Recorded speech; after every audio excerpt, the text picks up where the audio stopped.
मैं हूं आपकी टीचर मुबीना बारी और आप देख रहे हैं एफर्ट फॉर सक्सेस। मज़ीद वीडियोस और अपडेट के लिए आप हमारी वेबसाइट विजिट कर सकते हैं। इसके अलावा आप हमें हमारे फेसबुक पेज पर भी फॉलो कर सकते हैं। पिछली कुछ क्लासेस से हम टेक्स्ट मेन्यू पे बात कर रहे हैं और टेक्स्ट मेन्यू में अब हमारे पास सिर्फ 4 ऑप्शन बचे हैं। उसके अलावा हम तमाम ऑप्शन कंप्लीट कर चुके हैं और जैसे ही आज की क्लास कंप्लीट होगी हमारा टेक्स्ट मेन्यू भी कंप्लीट हो जाएगा। अब इसमें सिर्फ make text web compatible, encode, what the font और टेक्स्ट स्टैटिस्टिक के ऑप्शन ही बचे हैं। अब इसमें सबसे पहले जिस ऑप्शन को देखेंगे वो है मेक टेक्स्ट वेब कंपैटिबल। अगर मेरे पास कोई टेक्स्ट होगा तो ये शो होगा और ये ऑप्शन पैराग्राफ टेक्स्ट पे काम करता है। अगर मैं यहाँ पे ABC लिख देती हूँ और उसके बाद इस ऑप्शन पे आऊं तो आप देखें ये ऑप्शन अभी तक हाइड है, ये शो नहीं हुआ। मैं इसको डिलीट कर देती हूँ और डिलीट करने के बाद टेक्स्ट टूल लेकर मैं यहाँ पर एक फ्रेम लगाऊंगी और इसमें इंसर्ट प्लेस होल्डर टेक्स्ट से टेक्स्ट ऐड कर लेती हूँ। टेक्स्ट ऐड करने के बाद मैं इसके फॉन्ट को बड़ा कर लेती हूँ और फॉन्ट बड़ा करने के बाद मैं इसको सिलेक्ट करूंगी और टेक्स्ट मेन्यू पे आऊंगी तो आप देखिए मेक टेक्स्ट वेब कंपैटिबल का ऑप्शन शो हो चुका है। अब अगर मैं इस पे क्लिक करती हूँ तो मेरे टेक्स्ट पे कोई फर्क नहीं आएगा। ये ऑप्शन उन लोगों के लिए यूजफुल है जो प्रोग्रामिंग जानते हैं और वेबसाइट वगैरह पे वर्क करते हैं और जब वो कोरल में कोई काम कर रहे होते हैं, कोई डिजाइनिंग कर रहे होते हैं और उसके साथ उन्हें अपनी वेबसाइट में कोई टेक्स्ट भी ऐड करना होता है और वो टेक्स्ट MS वर्ड या किसी और सॉफ्टवेयर में लिखने की बजाय कोरल में ही लिख लेते हैं। और कई दफा ऐसा होता है कि कोरल में लिखा हुआ टेक्स्ट वेबसाइट पे अच्छे से रन नहीं हो रहा होता या वेबसाइट पे अपलोड नहीं हो रहा होता, तो उस तरह से जब हम इस ऑप्शन पे क्लिक करते हैं तो वो टेक्स्ट वेबसाइट के लिए कंपैटिबल हो जाता है और आसानी से वेबसाइट पे रन हो जाता है। अब अगर मैं इस ऑप्शन पे क्लिक करती हूँ तो आप देखिए हमारे टेक्स्ट में बिल्कुल कोई फर्क नहीं आया, एक जरा बराबर भी कोई फर्क नहीं आया, लेकिन अब ये टेक्स्ट किसी भी वेबसाइट पे रन करने के लिए कंपैटिबल हो चुका है। उसके बाद मैं इसको डिलीट कर देती हूँ और डिलीट करने के बाद अपने नेक्स्ट ऑप्शन को समझाने के लिए मैं यहाँ पर कुछ लिख लेती हूँ। ये मैंने यहाँ पे कोरल ड्रॉ लिख लिया। मैं इसके साइज को थोड़ा बड़ा कर लेती हूँ और बड़ा करने के बाद मैं इसके फॉन्ट को चेंज कर देती हूँ। मैं इसके लिए MS आउटलुक रेगुलर नॉर्मल नाम से फॉन्ट सिलेक्ट करूं तो अब आप देखें ये हमें जस्ट कुछ बॉक्सेस शो हो रहे हैं। अगर मैं इसके अलावा कुछ और फॉन्ट भी है जिससे हमें जस्ट साइन शो हो रहे होते हैं, जैसे ये MT एक्स्ट्रा है, अगर मैं इस पे क्लिक करूं तो मुझे इस तरह के साइन शो हो रहे हैं। अब ये मुझसे पढ़ा नहीं जा रहा कि ये एक्चुअल में क्या है।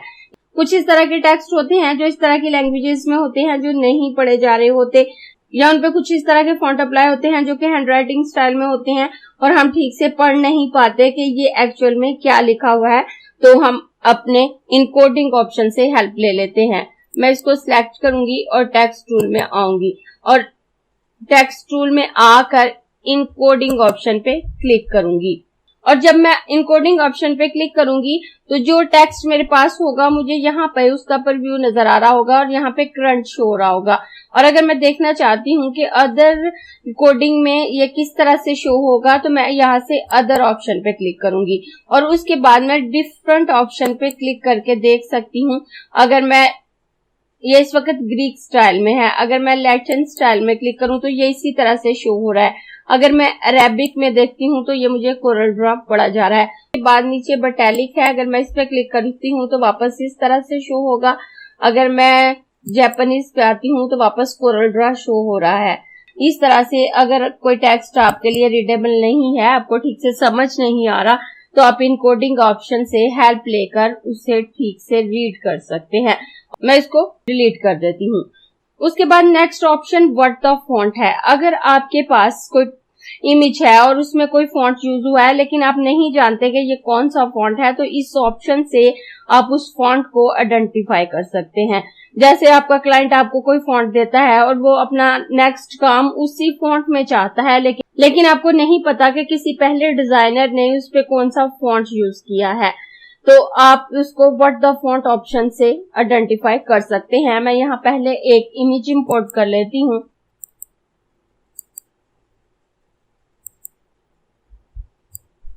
ये मैंने अपना ही एक थंबनेल इंपोर्ट कर लिया है जो कि मैंने MS एक्सेल में यूज किया है।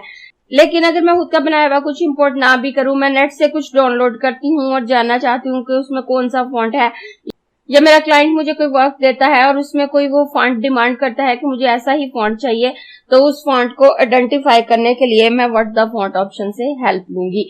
उसके लिए मैं टेक्स्ट मेन्यू में आऊंगी। टेक्स्ट मेन्यू में आकर मैं व्हाट द फॉन्ट ऑप्शन पे क्लिक करूंगी।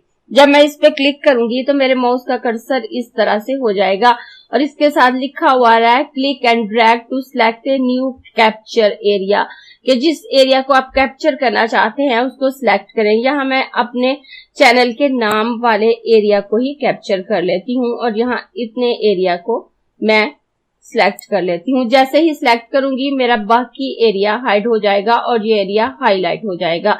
जब आप अपना टेक्स्ट सिलेक्ट करें तो कोशिश करें कि इसके साथ कोई इमेज सिलेक्ट ना हो और कोई दूसरा फॉन्ट सिलेक्ट ना हो। दो फॉन्ट मिक्स होने से भी फॉन्ट आइडेंटिफाई होने में प्रॉब्लम हो सकती है और अगर इसमें कोई ग्राफिक वर्क भी साथ ऐड होता है तो भी इसे आइडेंटिफाई करने में मुश्किल हो सकती है। अपना टेक्स्ट सिलेक्ट करने के बाद अब आप देखें आपके माउस के साथ लिखा हुआ आ रहा है क्लिक और press enter to complete capture, escape to cancel. अगर आप इस सिलेक्शन को खत्म करना चाहते हैं तो एस्केप प्रेस कर दें और अगर आप इसे कंप्लीट करना चाहते हैं तो इंटर प्रेस कर दें। और जब आप ये सिलेक्शन लेते हैं उसके बाद अगर आप इसमें चेंजिंग करना चाहते हैं तो ये जो हैंडल नजर आ रहे हैं यहाँ से इस सिलेक्शन को ड्रैग करके आप चेंज भी कर सकते हैं।